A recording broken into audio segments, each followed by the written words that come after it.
Hello and welcome to my next podcast that I'm uploading. Thank you so much for finding my channel, tuning in, for reaching out, and for engaging with me. It really, really means a lot to me.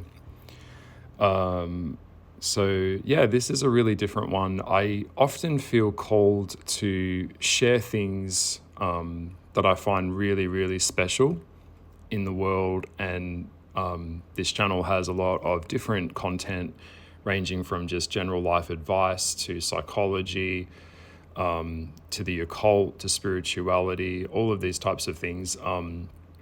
Obviously, because I am an occultist, I am what some would call a mystic, an esoteric artist. So if you don't know what that is, it's an artist that creates art that shifts different forms of consciousness. And I'm very much interested in philosophical concepts, and I am a triple Sagittarian. So there's a lot going on in my life. If you know me, I am a man with a very, very deep mind, deep heart, deep mind. But if you've been watching my channel and you know me, or if you know me personally, you would already know that.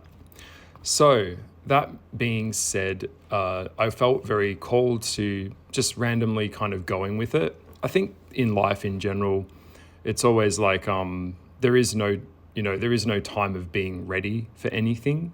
No one's really ready for anything. And there's only now. You hear that all the time. People say, live in the now, live in the now. And it's like, of course, there is only the now.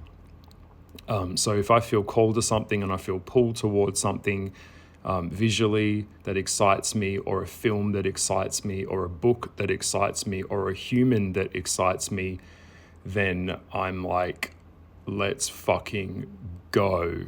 Yeah, there's no waiting. All right, because life isn't going to wait for you. Which is actually that's actually a really good point there, because me wanting to talk about this film is very much about spiritual concepts. So let me have a sip of my cup of tea. This may be a long podcast. Don't know how long it's going to go. Maybe there might be a part 2. Don't know. It's just more important that I jump in and just see where I go. It's like starting a new painting or something.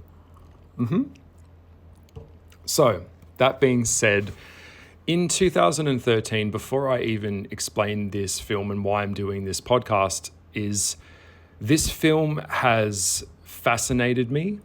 It has completely besotted me at times.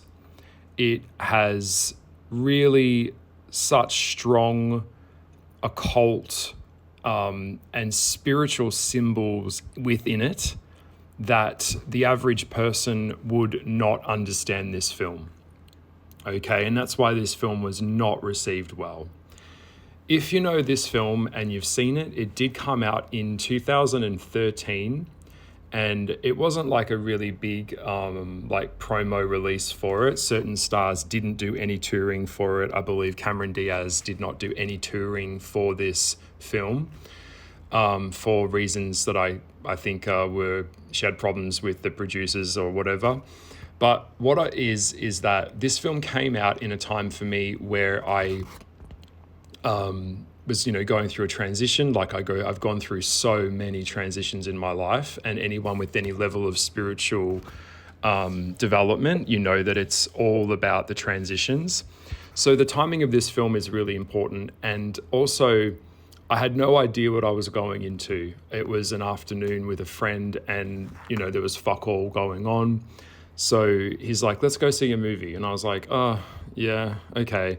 I've always been into film. I used to actually work in a movie theater back in my 20s. I used to work for Village Cinemas, and I'm a big movie buff. I'm also interested in acting. I pursued acting at one point. I've had many different kind of pursuits in different fields.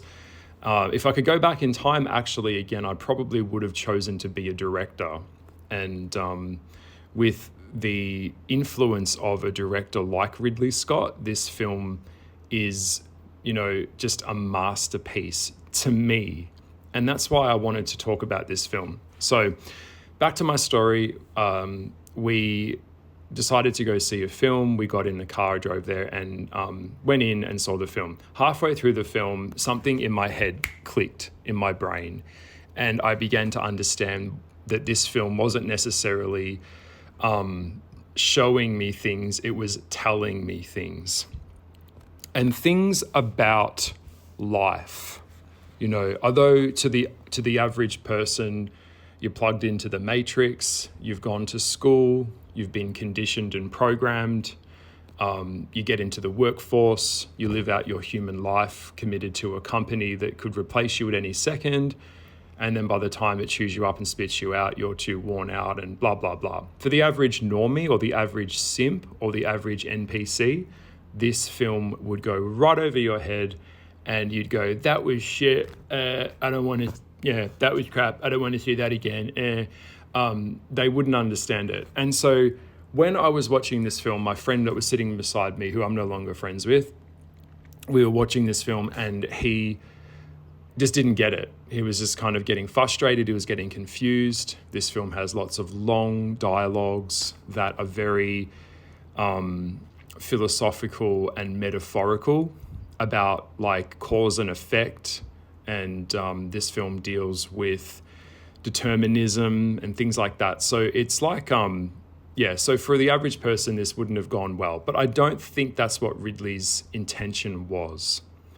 Do I think that this film would be better, as a book, and it would have looked better on the pages? Probably, yeah.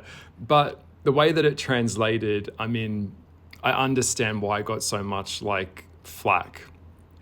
So I saw the film with my friend and we drove home. He didn't get it. He didn't like it. And I felt like I was having a revolution inside of my head. It was like the time when I was a kid and Twin Peaks had come out and it was on every week. And then I had to put in a VHS tape on a Friday night to try and record it if I could, because I couldn't let my family know that I was into that show. It was like that type of thing, and like David Lynch type of thing. And for me, Ridley Scott's work has always been a blend between psychology and spirituality and futuristic, timelines. Obviously, he's done Aliens, he did Prometheus. He's done so many interesting films. Some of them I'm not really overly keen on, like the Gladiator one or whatnot, but the themes that he tackles in his films are just so otherworldly. And I ended up going back home. My friend left, and then I actually got back in my car and drove back to the cinema to go rewatch this film again. So just to sit there by myself and I needed to go see this film again. So actually, when I first saw it, I had to see it twice in the same day because it really, really spoke to me. And in order for me to explain that, I feel like I have to explain the film. So if you're not familiar with the film The Counsellor, which was written as a screenplay, I believe, by Cormac McCarthy, who has also written, one of the greatest writers of his time, rest in peace. I think he recently died a couple of years ago, if not last year. He also wrote No Country for Old Men and many other very popular books. He's a very, a phenomenal writer, in other words, and wrote screenplays and things like that, and very iconic work that has gone on to become many things. And with any art, media, television, film, books, whatnot, they all art is built on art. So all art is built on top of something that came before it. So it's interesting as an artist, because as an occultist, there is nothing in my head that I couldn't have there that didn't come from my life. There's nothing from within your head that couldn't have come from within what you've experienced and seen. So, it really challenges me and simultaneously perplexes me at a lot of the times when I come across this film, and I often, over the years since I bought it, I will go back and replay it like once a year or once every couple of years. And for me, it's interesting because I will refer this film on to people and say, hey, have you seen this film, The Counsellor?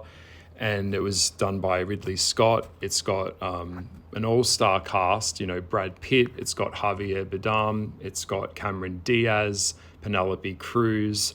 And they kind of go, no, I haven't seen that. And I say, would you like to borrow it from me? Because I kind of refer it, because what really excites me a lot of the time is when an idea that I've seen or something that I've figured out in my head is understood by someone else external from me. It's the link, it's the light bulb moment.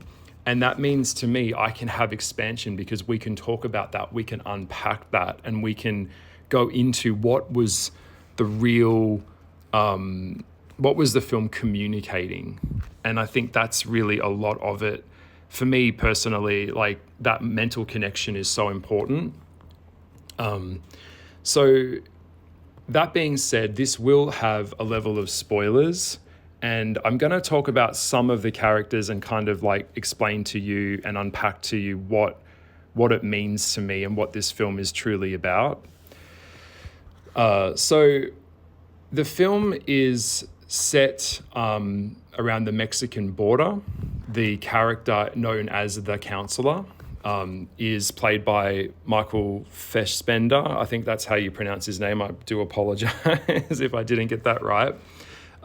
He is a very high-end lawyer, and he is morally corrupted, as a lot of lawyers are. They understand the system.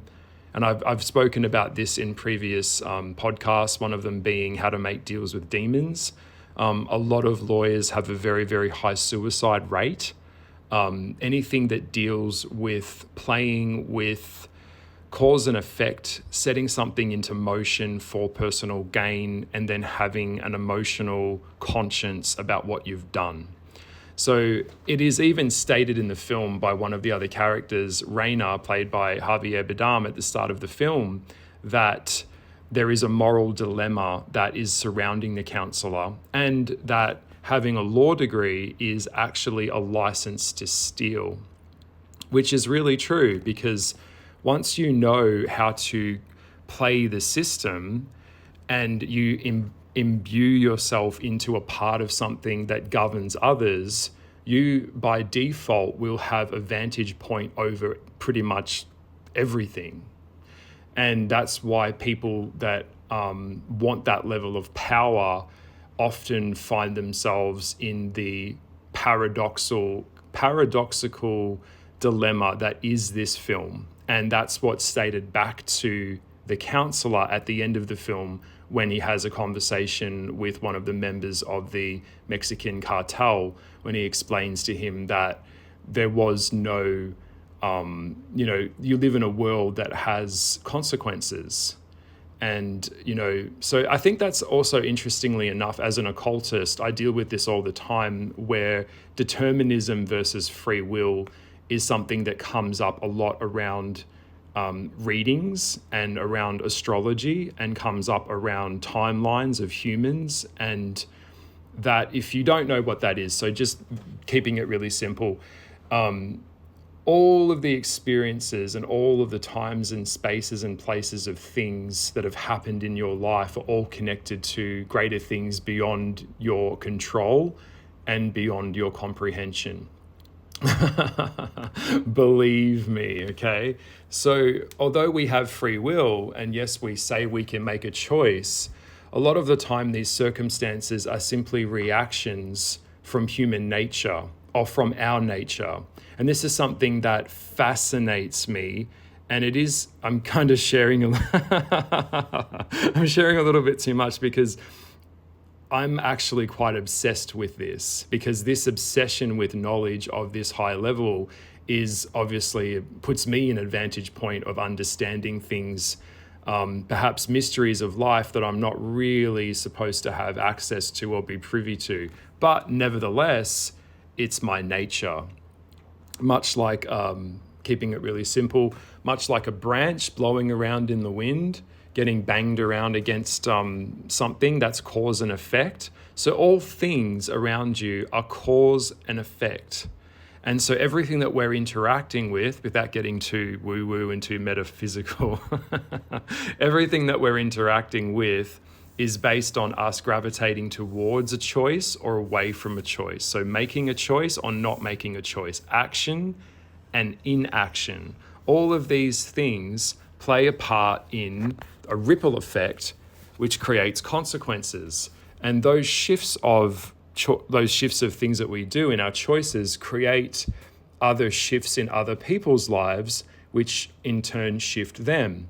So if you are God, or the universe, as some would say, there is a higher force at play beyond a human's comprehension. But that being said, the human still has choices based on what others would call, or some would know as light or dark, good or evil, love, taking something in as a part of yourself, or fragmentation, which is the opposite of love. So it's really interesting. And because it's set in a modern time in this landscape, it shows what happens when someone gets in over their head, and what happens when someone bites off something that they can't chew. And there's no going back from that. Once you set a choice and you've created that action from the choice, there is only, as it's explained in the film, there is a crossroads in that you've crossed the road. You're there, you've done it, so it's happened. And now there's just the world that's created from that choice. And the counselor learns that in the end of the film, is that when you fuck around with things, you have to take the risk of that, but also the consequences of what you thought you were going to get on the wheel of life in exchange didn't go in your favor. And so often people, sulk and cry when things don't go their way. But when things are going their way, it's all fine. Kind of like when people say positive or negative. Well, positive or negative just is only determined by what you deem is in your favor. What is chaos to the fly is normal to the spider, if you catch my drift. So that being said, the counselor, it starts off the film. I'm going to go into spoilers. So if you don't want to get spoilers, then it's okay. Just come back and rewatch this video later. Otherwise, I'm going to jump into the spoilers. All right. So let's get into the film, and I'll just explain the gist of it and some of the storyline. So the counselor starts off, he's married, or he's proposed to his beautiful girlfriend, Penelope Cruz. And the style of the film is very seductive. It's very sexual. It's very Luciferic in a way. It is everyone, the luxury and wealth and power of this setting in New Mexico is usually like two extremes: extreme poverty or extreme wealth. And so we see the divide between one and the other. And also in life in general, you'll see that, first world countries are actually built on the backs of third world countries. So we've got this play of duality of rich and poor, of having and not having, of value systems, what people would deem as value. The counselor is greedy and he wants more. He is pushing beyond his limits of what he thinks he can get, and has surrounded himself with a group of people that he's fallen into from whichever way, that are very shady and are very dodgy. So it's kind of like playing with fire. He's met the love of his life, Laura, and in the start of the film, it starts off in bed, and he is going down on her. The way that women are depicted in this film is very strong. They're either seen as a monster or a demon, or an angel. And so Laura is the perfect, girlfriend. And the way that he is going down on her vagina, it's making it like a heavenly thing. And then later in the opposite end of Laura's character is Malkina, and we see that she uses her sexual charm and power as a predator, as a monster. So we'll see that he proposes to her, And the film is kind of set in motion. She's completely fallen in love with him and besotted with him, and he wants to give her this new life.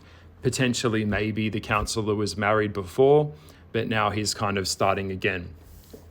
Cut into the next scene, we see Malkina and Raina. So Malkina is played by Cameron Diaz, and she is very synonymous with that of a cheetah. They're very, very wealthy, and they have pet cheetahs. So I don't know if you know this, but in parts of the world, a lot of people that are super wealthy have like pet cats. Like they'll have a pet lion or a pet, that type of thing in their house. And so it shows extreme wealth.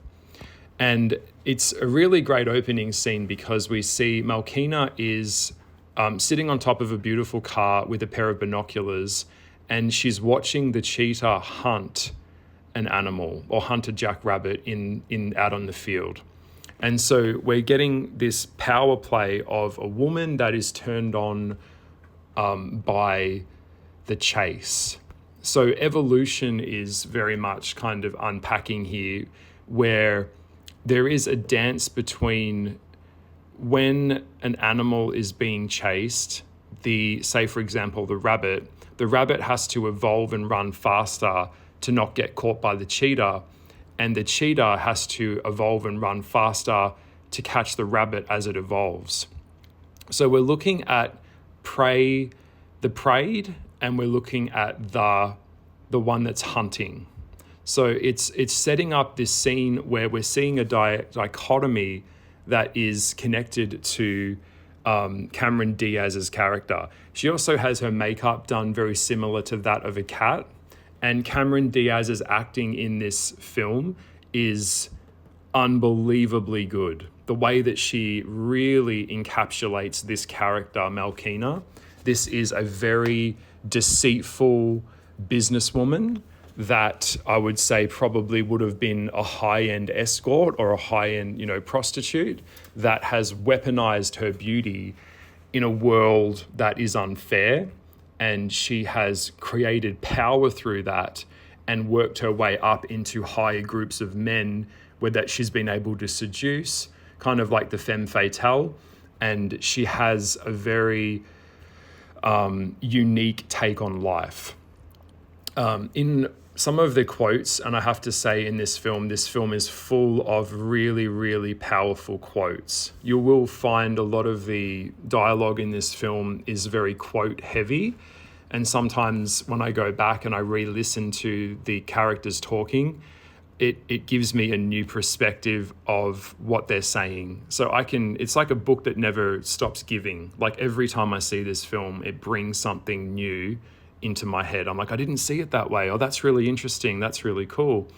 And so Raina is talking to Malkina and says to her, like,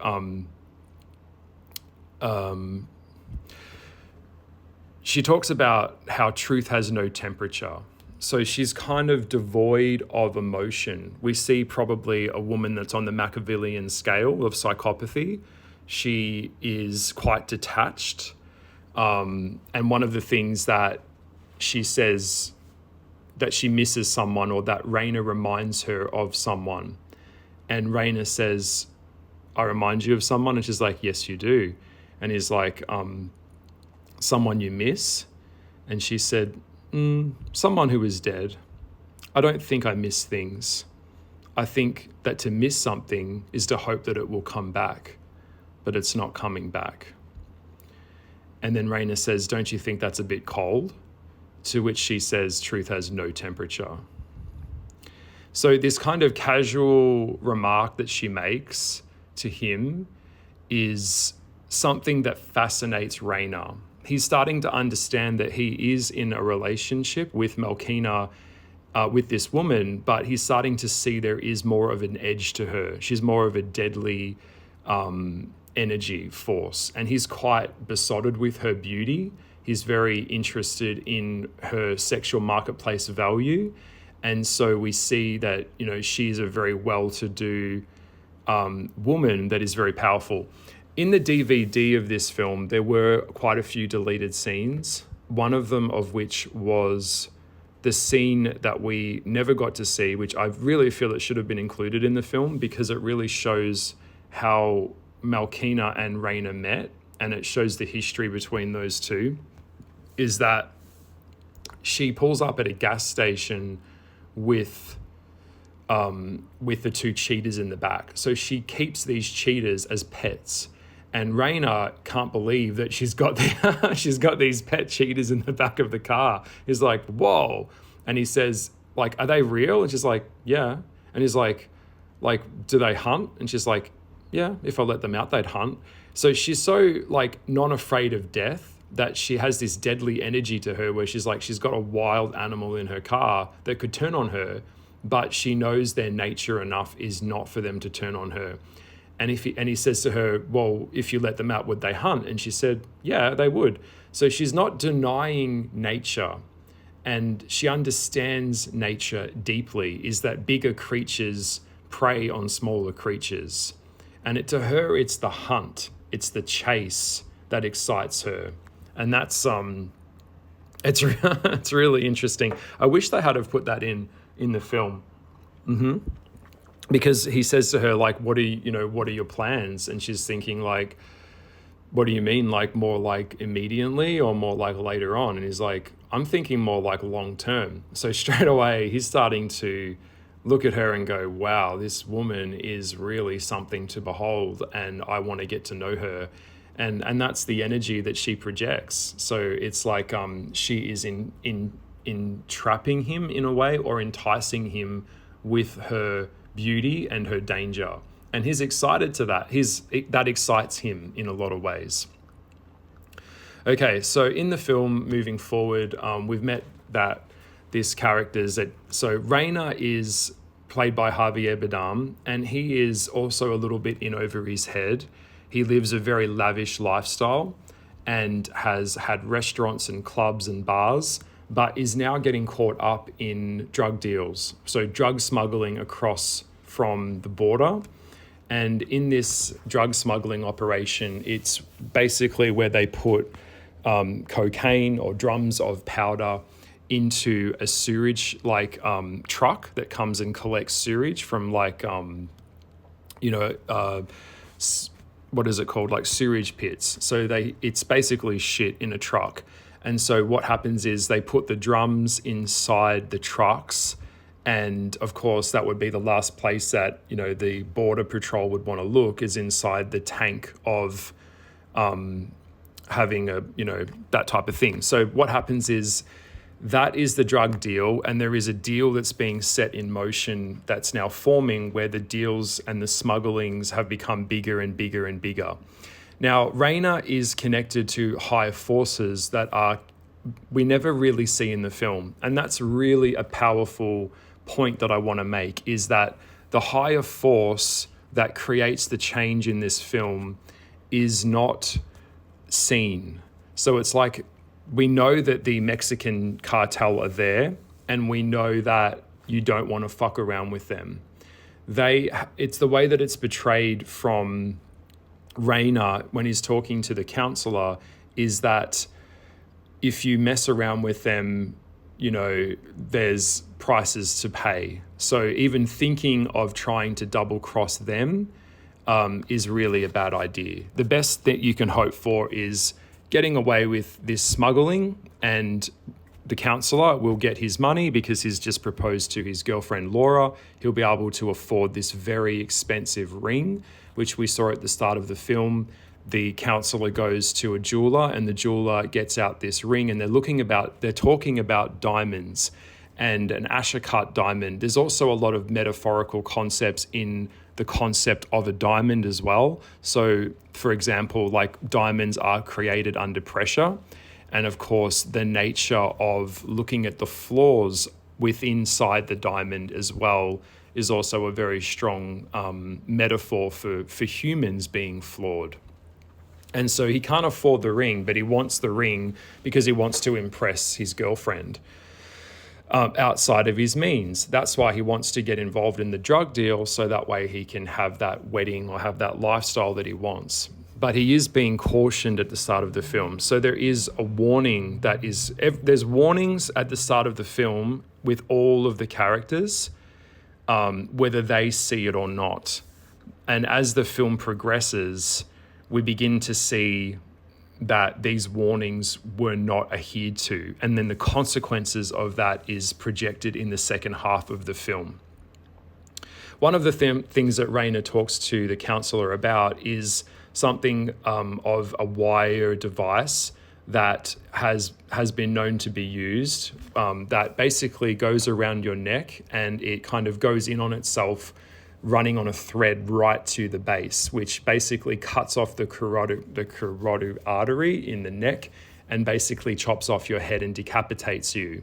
One of the things that is shown is that beheading is the way that the cartel deal with you. If you fuck around with them, they'll take someone that you love, cut off their head, do a snuff film and send it on a videotape for you to watch. Because the cartel knows that if they were just to kill you, then it would just be worthless because you'd be dead and gone. But if they killed something that you love and made you watch, then you would know that you were the one that set that cause in effect and it can never be undone. So the cartel knows that. And Raina is explaining to the counsellor that that's actually real. Like, this is something that you need to know about. And so the counsellor is like, are you like, this is really full on? And he's like, well, this is what happens when you deal around with drug trafficking. You know, this is big money. This is very serious stuff. We're talking about people going to jail, that type of thing. So one of the things that Raina says is, and I have the quote here if you're interested, "Counsellor, if you pursue this road that you've embarked upon, you will eventually come to moral decisions that will take you completely by surprise. You won't see it coming at all." The counsellor says, "Well, I don't intend to take this up as a trade." Raina says, "Yeah, just a one-time deal, right?" So it's only like him getting in and getting out kind of thing. I don't think the counsellor wants to get involved with further dealings with Raina. He just wants to get in there, get the money and leave. He thinks it's going to be like a one-time deal and then he'll just kind of live on this, magical fairy tale thing. By the way, also it's implied in the film that once you make dealings with certain people, you can't get away from them. So it's about morality and owning people. So the cartel owns people. This is very real stuff in the world that we're living in, just coming out of the film for a second. Like, we are living in a world where, I don't know if you know this, but child sex slavery is at an all-time high.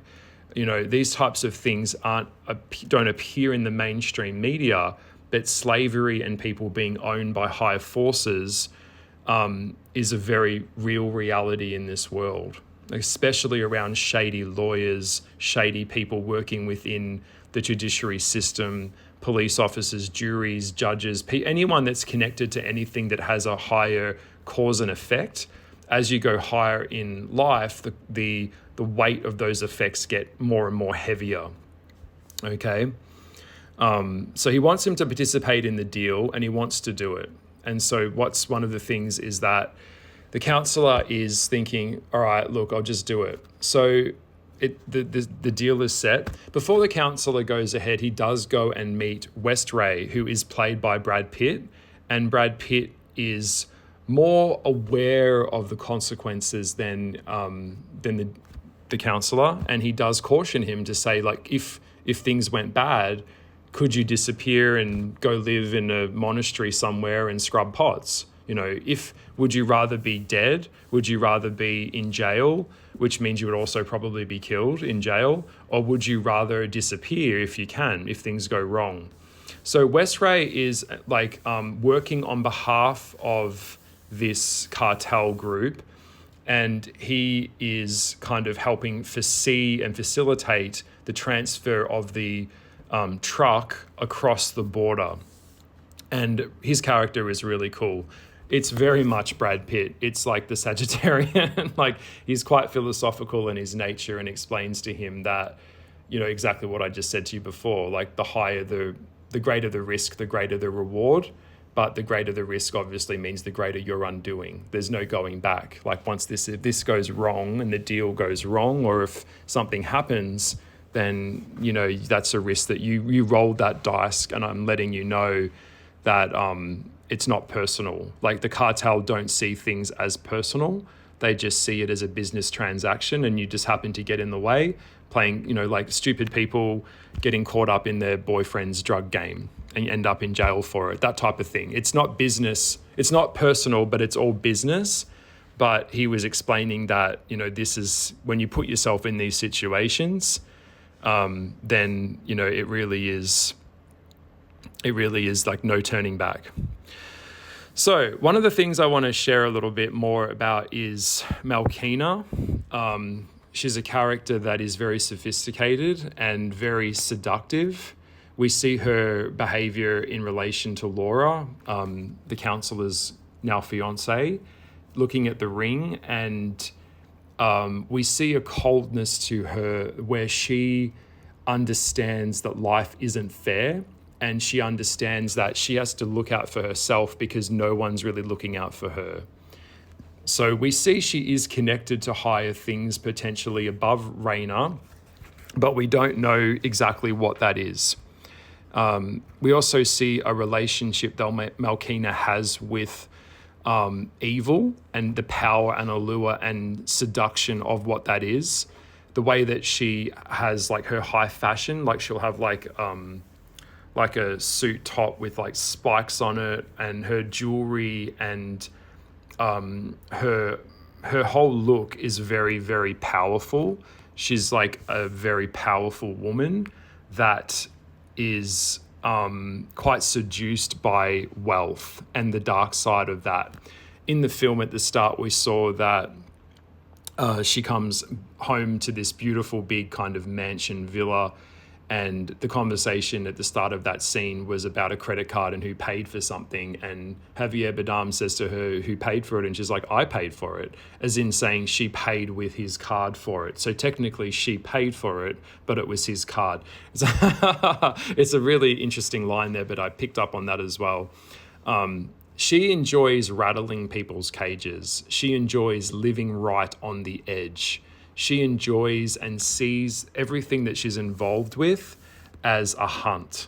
She sees it as the thrill of the hunt. And that's why she finds beauty in the animals doing what they do. And she says that at the end of the film, they do what they do. They kill. That's what they do.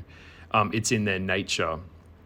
Yet again, nature, astrological placements, how we're made up, the physiological and psychological components of us, also interacting with an external world with forces that are beyond us, and we're making choices in that world as it's all, it's so metaphysical. Like, I love this shit.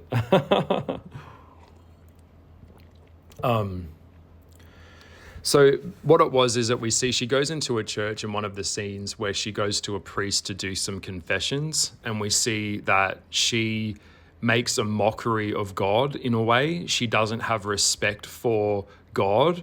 She has a very Luciferic approach to wealth and power and money.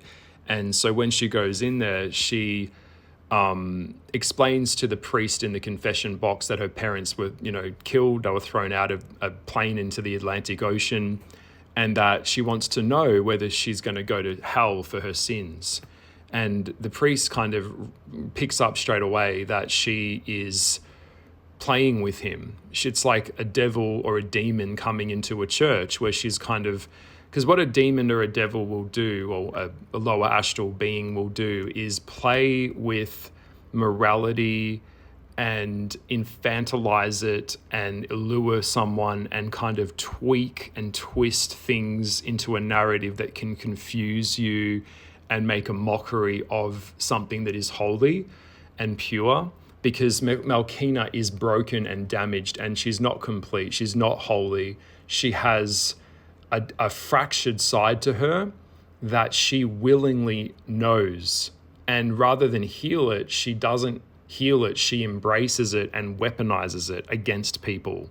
So it's a very sinister character in a very beautiful woman, which is power. And so there is like a lot of red pill analogy within her character, because the value of a woman in this world is her sexual marketplace value and her beauty. and the value that a man brings is completely determined by how much he can provide. So in a relationship dynamic, a woman can walk away at any moment, fairly or unnot, and still get something that the man created. So Malkina, her character knows that and plays that, and that's like selling herself as like a prostitute. She understands that selling yourself as an illusion of something to someone that they have to pay for is a power, but she understands that it's not real. It's just a character that she would play to induce someone to keep them coming back, which is also connected to morality and telling a lie. A lot of sex workers and porn stars and people of that nature, and I can attest to this without going into it too much, there is a selling of the soul when you go down the road of selling intimacy or the projection of love to someone when you don't really love them. It's just an illusion, like a business transaction. And then a lot of lower value men hate beautiful women like Malkina, which she would know because they can't get access to her without paying for it. So this film is so sophisticated in terms of all of the levels of the characters and the levels within society and how they play against each other. So it's really interesting, actually, and I find it so cool to talk about. At the start of the film, Laura says to the counsellor, "Have you been bad?" And he's like, well, you know, that would depend on your point of view. Like, he kind of makes a statement where she says, how did you learn how to do that, while he's giving her head? Yet again, the word head is implied. Also in the film, it's implied head is the thing that you lose if you fuck around. So that being said, perhaps I should pause it here, take a break, and maybe we'll come back and continue me talking about this film in a part 2. And I will kick on with the script and go through some more scenes with you and unpack this a bit more. I hope that you're enjoying my view on the film. By the way, there is so much I could say. Like, I'm barely scratching the surface here. And if you know this film and you're interested in it and you know all of the spiritual and psychological concepts that this film is explaining and unpacking, I would love to hear your thoughts on this film. It would be so interesting for anyone just to share what you think of the film, because I don't see it necessarily as a film in a conventional sense. This film is telling you what's happening as it's happening. It doesn't necessarily need to have a mystery, because it's not the point of the film. The point of the film is that it is a overview of the world within a film. And it's like a piece of art, if that makes sense. It's more of an art film to me than it is a Marvel film with a villain and a hero and, having big action explosions and things like that. That's not what this film is. This is a very heavy psychological film, okay? So if you're not into that, then this film, you wouldn't understand it and you just go, that film's shit. But to me, it's like, it's just... This is the stuff that I fucking love, right? So I'm going to break it here. Let's call this part 1. I'll go make a cup of tea and I'll come back and we'll continue part 2 of me talking and dissecting somewhat of the film The Counselor by Ridley Scott.